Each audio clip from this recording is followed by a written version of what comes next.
샬롬, 이곳이 교회 성도 여러분, 지난 한 주간도 평안히 잘 지내셨나요? 봄이 시작한다고 꽃구경 다니는 사람들을 부러워하던 일이 어제처럼 느껴졌는데 벌써 5월의 마지막 주일이 되었습니다. 시간이 참 빠르게 흐르는 것 같습니다. 오늘 하나님께서 우리에게 주신 말씀은 사도행전 19장 1절에서 7절까지입니다.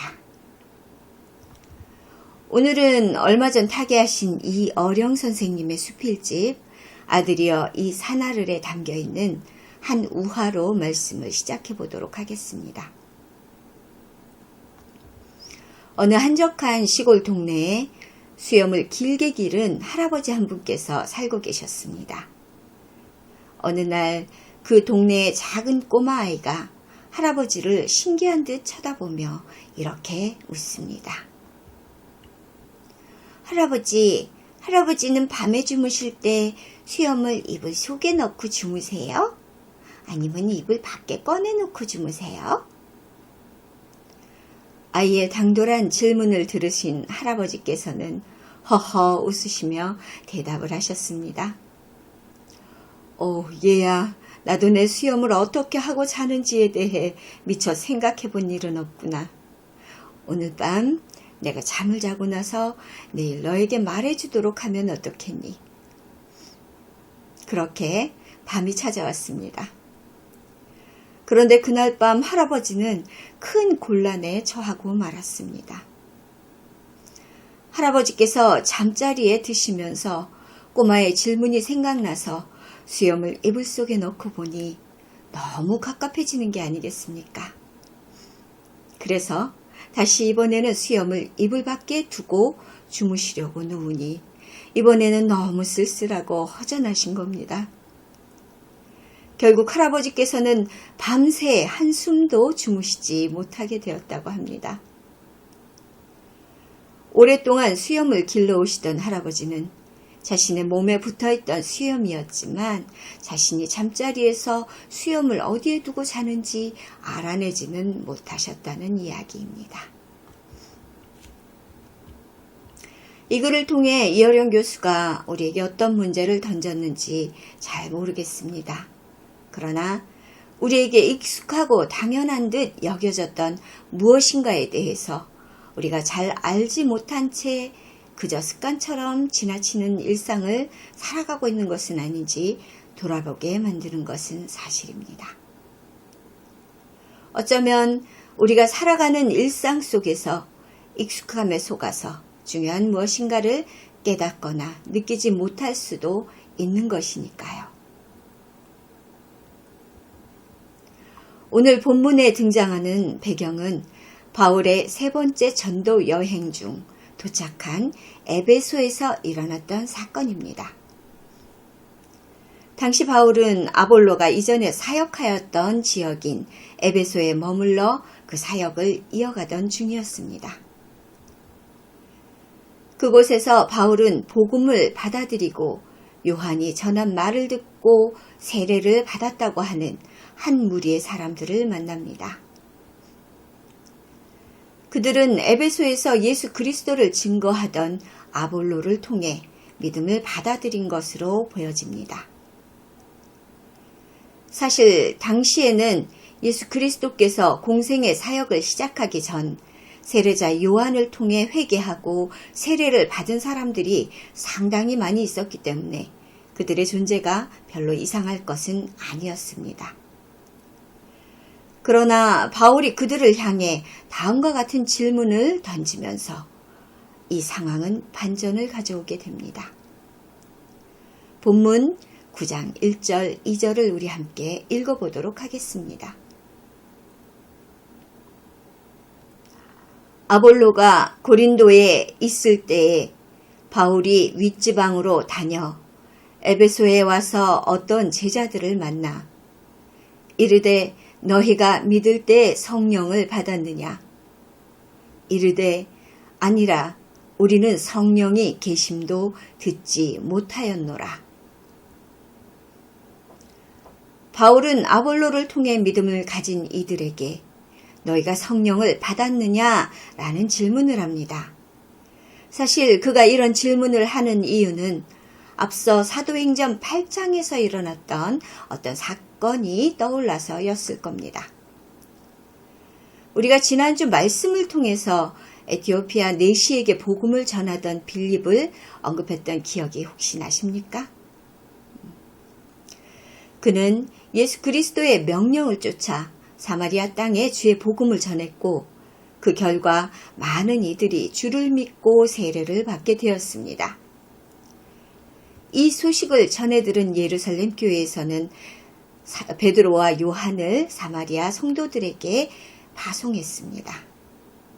그리고 베드로와 요한이 8장 15절에서 그들을 위하여 성령 받기를 기도하니 라고 적혀 있습니다. 그 이유는 사마리아 사람들이 성령의 역사하심에 대해 전혀 알지 못하고 있었기 때문이었습니다. 두 사도들의 안수를 통해 사마리아에도 주의 성령이 성도들 가운데 임하셨고 예수 그리스도의 이름으로 그들도 성령의 세례를 받을 수 있었습니다. 이런 사건들이 있어서일까요? 바울은 아볼로를 통해 믿음을 받아들였던 이들에게도 동일한 질문을 하고 있습니다. 분명 그들은 예수 그리스도의 복음을 받고 믿음을 가진 제자들이었지만 그들은 성령이 계심조차 알지 못한다라는 뜻밖의 대답을 합니다. 아볼로는 고린도로 가기 전 분명 복음으로 열심히 그들을 가르치고 교육했을 것입니다. 그렇게 그들은 분명한 복음의 지식을 가진 이들이었습니다. 그러나 왠지 그들에게 오늘은 부족함이 있어 보입니다. 오늘 너희가 믿을 때 성령을 받았느냐라는 바울의 질문은 그들의 믿음의 문제 가운데 가장 중요한 부분을 캐치해 주고 있는 것 같습니다. 그리고 그들이 놀라 성령이라뇨? 그것이 뭔가요? 라고 반문을 하자. 다시 바울은 3절에서 그들에게 이렇게 질문을 합니다. 바울이 이르되 그러면 너희가 무슨 세례를 받았느냐? 대답하되 요한의 세례니라. 바울은 드디어 믿음을 가졌다고 하는 이들의 진짜 문제를 파악할 수 있었습니다. 예상했던 대로 그들은 성령이 무엇인지조차 모르고 그들이 받은 세례 역시 세례자 요한의 회개의 물세례였던 것뿐이었습니다. 그들은 아볼로를 통해 예수 그리스도의 복음은 전달받았지만 그가 말하던 메시아의 십자가와 부활 그리고 오순절 성령의 역사에 대해서는 전혀 알지 못하고 있었던 것입니다. 바울이 그 제자들을 안수하고 그들 가운데 성령이 임하는 장면을 19장 4절에서 6절 이렇게 보여줍니다. 바울이 이르되 요한이 회개의 세례를 베풀며 백성에게 말하되 내 뒤에 오시는 이를 믿으라 하였으니 이는 곧 예수라 하거늘 그들이 듣고 주 예수의 이름으로 세례를 받으니 바울이 그들에게 안수하매 성령이 그들에게 임하심으로 방언도 하고 예언도 하니 아볼로를 통해 예수 그리스도의 복음을 전달받은 그들은 바울의 안수와 기도를 통해 성령으로 세례를 받게 됩니다. 그리고 그들 가운데 성령이 임하자 그들 역시 방언과 예언의 은사를 받게 되었습니다. 세례자 요한이 자신은 물로 세례를 주지만 예수 그리스도께서는 불과 성령으로 세례를 베풀 것이라 외치던 것처럼 예수 그리스도의 이름으로 말입니다. 세례자 요한이 회개를 전하며 길을 닦고 예수께서 성령을 보내시어 세례를 주사 그 길을 완성하신 것처럼 사도 베드로와 요한과 바울은 빌립과 아볼로가 닦아놓은 터 위에 복음의 완전한 사역을 완성해 가고 있는 아름다운 모습을 보여줍니다. 감사하게도 에베소의 제자들은 바울의 안수와 성령의 세례를 통해 드디어 온전한 그리스도인으로 거듭났고 주의 신실한 제자요 일꾼이 될 수 있었습니다. 이들의 모습을 통해 우리가 하나님을 지식적으로만 안다는 것이 얼마나 어리석은 일인지를 돌아보게 합니다. 주의 말씀으로 충만하게 채워진 주의 백성들의 믿음이 온전하게 되기 위해서는 성령님의 도우심이 절대적으로 필요하다는 것을 오늘 말씀은 강조하고 있습니다. 본문은 이처럼 지식적인 믿음으로는 온전한 복음을 알 수 없다는 점을 드러내 보여줍니다.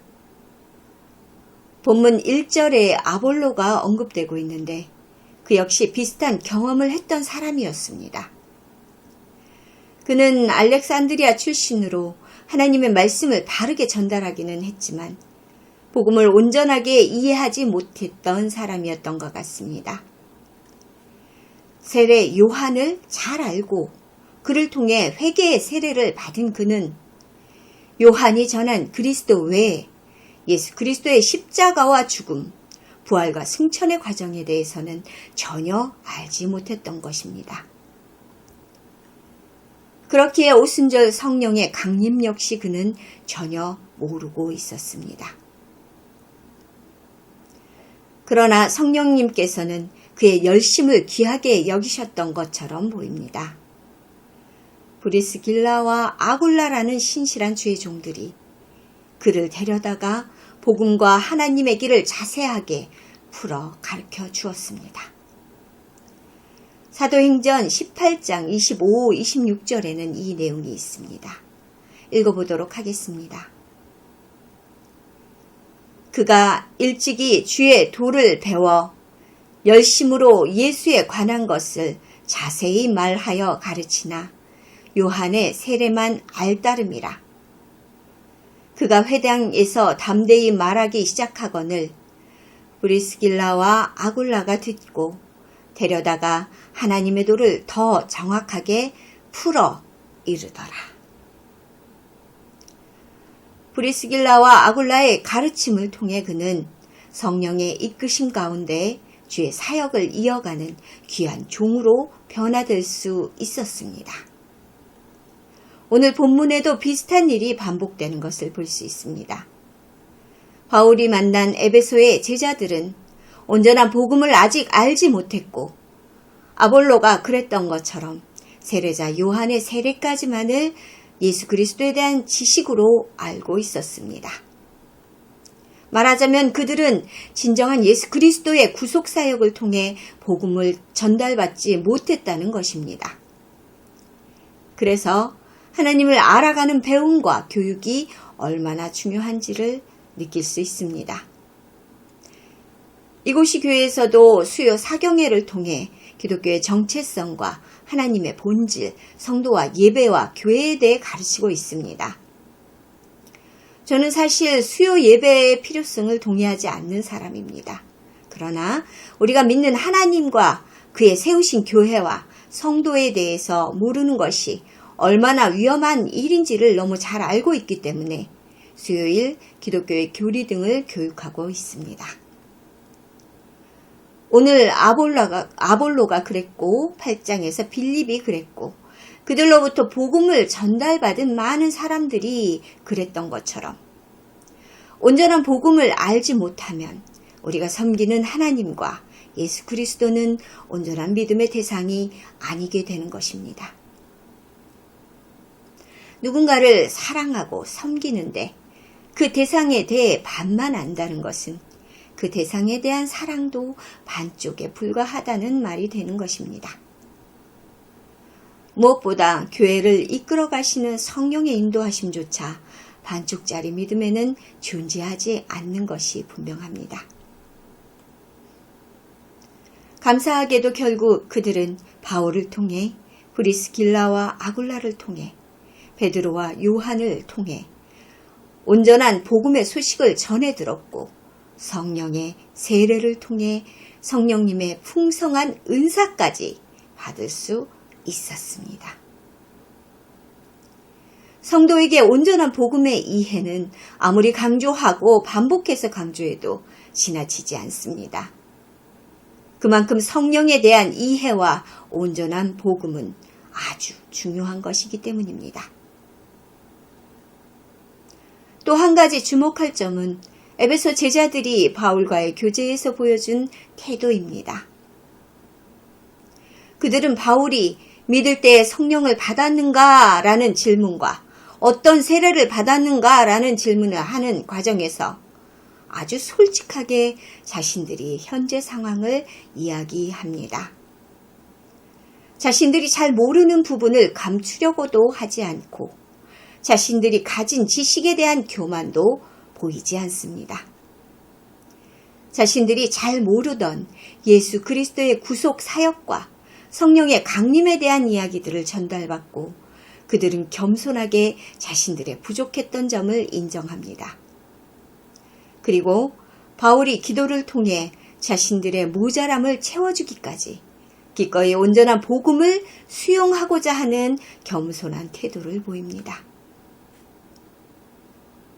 사실 이미 그들은 자기의 믿음의 기준 가운데에서 세례를 받은 자들이었지만 온전한 믿음을 갖기 위해 그것조차 내려놓고 바울의 안수와 성령의 세례를 받아들이는 것입니다. 이 모습을 통해 그들이 얼마나 겸손한 믿음을 가진 사람들인지를 다시 한번 알게 됩니다. 우리가 신앙생활을 하면서 성령이 어떤 분이며 어떤 뜻을 가지고 계시는지를 알아가면 갈수록 우리는 그분의 뜻을 거스릴 수 없다는 것을 확신할 수 있게 됩니다. 성령의 뜻하심은 곧 하나님의 뜻하심이며 그분은 자신의 피조 세계 가운데 역사하시기로 결정하신 그곳에 항상 임하셨습니다. 그분의 정하신 뜻은 누구도 변경시킬 수 없었고 그것이 하나님의 성령님을 통해 역사하시는 방법입니다. 성령께서 우리를 들어 그분의 뜻하신 길 가운데 던져 놓으신다 한들 그것이 성령의 기쁘신 행하심이라면 우리는 그 안에서 순종함으로 그 길을 함께 해야 한다는 것입니다. 그것이 하나님께 대한 우리의 겸손이 될 것입니다. 무엇보다 저는 하나님께서 절대 우리에게 해로운 것을 요구하시는 분이 아니라는 것을 확신합니다. 비록 지금 눈에는 가난하고 핍박받고 고난 가운데 거하는 것처럼 보일지라도 그것은 하나님이 이끄신 가운데 나와 우리를 그분의 가장 완벽한 성취하신 가운데 거하게 할 것이기 때문입니다. 오늘 본문 외에도 사도행전의 곳곳에는 순종과 겸손을 통해 일하시는 성령에 대한 기록들이 많이 있습니다. 아볼로가 브리스길라와 아굴라를 통해 복음을 듣고 겸손히 받아들인 것도 고넬료가 베드로 앞에 겸손히 엎드려 주의 말씀을 청종했던 것도 빌립보 감옥의 간수가 자신을 구해달라고 무릎 꿇고 하나님께 간구했던 것도 그리고 오늘 본문의 주인공인 에베소의 제자들이 사도 바울을 통해 겸손히 복음을 받고 자신들의 부족함을 채워주기를 기대했던 것처럼 자신을 낮추고 겸허한 마음으로 하나님을 기대하는 그들에게로 성령의 은사는 흘러갑니다. 마치 물이 낮은 곳을 향하여 흘러가듯이 하나님의 은혜는 겸손하게 자신을 낮추고 성령의 임재와 역사를 고대하는 이들에게로 흘러 들어간다는 말입니다. 그리고 그들은 성령의 놀라운 선물을 받아 더욱 풍성한 은혜 가운데 거할 수 있게 됩니다. 사랑하는 이곳이 교회 성도 여러분, 성령의 임재하심과 역사하심을 기대하고 사모하고 계십니까? 자신을 아주 솔직하게 하나님 앞에 내려놓고 성령의 온전한 역사를 위해 간구해 보십시오. 우리가 가진 교만이 낮아지면 낮아질수록 하나님의 놀라운 은혜는 우리들 가운데 넘치게 될 것입니다. 오늘 본문은 실제적으로 우리를 향하신 하나님의 기대라고 볼 수 있습니다. 본문의 핵심 문구라고 할 수 있는 바울의 질문은 너희가 믿을 때 성령을 받았느냐입니다. 사실상 이 질문은 성도라면 누구나 성령의 임재하심을 간구하고 또 받는 것이 당연하다라는 전제를 깔고 있습니다. 요한복음 20장 22절에서 예수께서는 다음과 같은 명령을 하고 계십니다. 이 말씀을 하시고 그들을 향하여 숨을 내쉬며 이르시되 성령을 받으라. 이어서 그분은 사도행전 1장 8절에서 모든 성도에게 다시 한번 명령을 하십니다. 함께 읽겠습니다. 오직 성령이 너희에게 임하시면 너희가 권능을 받고 예루살렘과 온 유대와 사마리아와 땅 끝까지 이르러 내 증인이 되리라 하시니라. 아멘. 예수 그리스도께서 성도들에게 주신 이 명령을 따라 우리는 성령 충만과 그의 은사와 그 열매 주시기를 간절히 바라고 구해야 하는 것이 당연한 일이 되었습니다. 주님께서는 누가복음 11장 13절에 너희가 악할지라도 좋은 것을 자식에게 줄 줄 알거든 하물며 너희 하늘 아버지께서 구하는 자에게 성령을 주시지 않겠느냐 하시니라 라고 말씀하고 계십니다. 그분께서는 우리가 성령을 모른 채로 인생을 살아가는 것을 안타까워하고 계시기 때문입니다. 우리의 간구를 통해 주께서 반드시 성령의 은혜를 허락할 것이니 너희가 나에게 구하라! 간절히 요청하고 계시는 겁니다. 하나님께서는 기쁜 마음으로 성령의 은사와 충만한 은혜를 준비하시고 우리가 그분께 간구하기만을 고대하고 기다리고 계십니다. 진정으로 복음 안에 하나님의 자녀가 되길 원하시는 이곳이 교회 성도님들, 이제 하나님 앞에 성령의 은혜를 간구하십시오. 그분께서 준비해 두신 놀라운 선물이 성도들께 부어질 것입니다. 성령의 충만함이 주어지면 하나님과의 아름다운 동역이 얼마나 큰 기쁨인지를 깨달아 알게 됩니다. 그 행복한 동역의 자리로 사랑하는 이곳이 교회 성도들을 초대해 봅니다. 우리가 한번 허락하신 인생을 살아가는 동안 여러분을 향한 하나님의 놀라운 계획을 발견하시는 삶이 되시기를 진심으로 축복합니다. 그 놀라운 성령의 역사 가운데 하나님과의 행복하고도 아름다운 믿음의 여정을 시작해 보십시오. 사도행전 1장 8절에 기록된 예수 그리스도의 지상 명령을 통해 성령의 역사하심을 고대하며 결단하는 이곳이 교회 성도님들이 되기를 너무도 간절히 바라봅니다. 다시 한번 1장 8절 읽으면서 말씀을 마치도록 하겠습니다. 큰 목소리로 함께 해주시기 바랍니다. 오직 성령이 너희에게 임하시면 너희가 권능을 받고 예루살렘과 온 유대와 사마리아와 땅 끝까지 이르러 내 증인이 되리라 하시니라. 아멘.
니다